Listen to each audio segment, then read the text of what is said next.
If you're trying to find a way to get in front of restaurants, this is the search for you. So inside of Leadsoft, there's a search engine that allows me to be able to filter down by restaurants and food and beverage businesses that I ultimately want to go after and find phone numbers and emails for my prospects.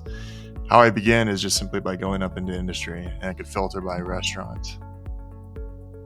And I'm also going to filter by food and beverage. I can change my employee headcount. I'm just going to move my dial down to about 500. I can then even choose to exclude my company, just so that, worst case scenario, I don't have anybody that pops in there. So say that I work for Farmers Insurance, for example. Let's go here. I'm going to exclude Farmers just by clicking on the magnifying glass and turning it red and then typing and hitting enter. Next, I can go into title if I want to do title, but I'm going to just drop down into seniority, and just so I don't have to list out all the titles. I'm going to move this all the way up to say CXOs, partners, and owners.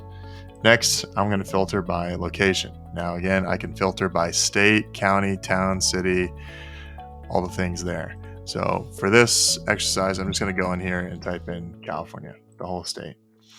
Next, I can even filter down into keywords if I want to. I can be really specific, like say I want just bakeries. Type things like bakery, and maybe even bagels. Bagel singular too. Something like that, right? I can do pastries, I can do other things as well. But let's go ahead and let's then change our data settings from, we want business emails, maybe a LinkedIn profile, their personal email, and a phone number. And we can choose to either validate the entire thing, but it tends to be pretty accurate just the way that it is. So I'm just going to go ahead and preview this as it is. All right, I got 294 prospects total with those specifics. So I got bakeries, all kinds of things.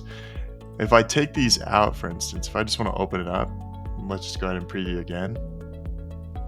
Now you can see I'm just going to broaden my audience. Now I'm at 8,100. So this is a great way. I'm going to get things like distilleries, Mexican restaurants, so on and so forth. Once I'm happy with my search, I can then come up here and I can decide, okay, how many of my prospects do I want coming into my campaign every single day? So I can have automated workflows set up where it automatically texts them, email them, and then it can even tell me when to call them, create a task, create an opportunity, help kind of guide me. I can even, if I have a large team, I can even assign these to multiple users within Leadsoft to make these phone calls. So this just makes it a lot easier just to be able to prospect. It's really designed to automate the prospecting so that I can free up my time and spend more time just closing deals. After that, then I just select the campaign or the workflow that I wanted to go into, and then I'm all done. I can hit create search and it's going to save my search below. And lastly, I'll just go through here and I can turn it on. Hope this was helpful, guys. Let me know if you have any questions. Feel free to reach out to us at leadsoft.io. Thanks.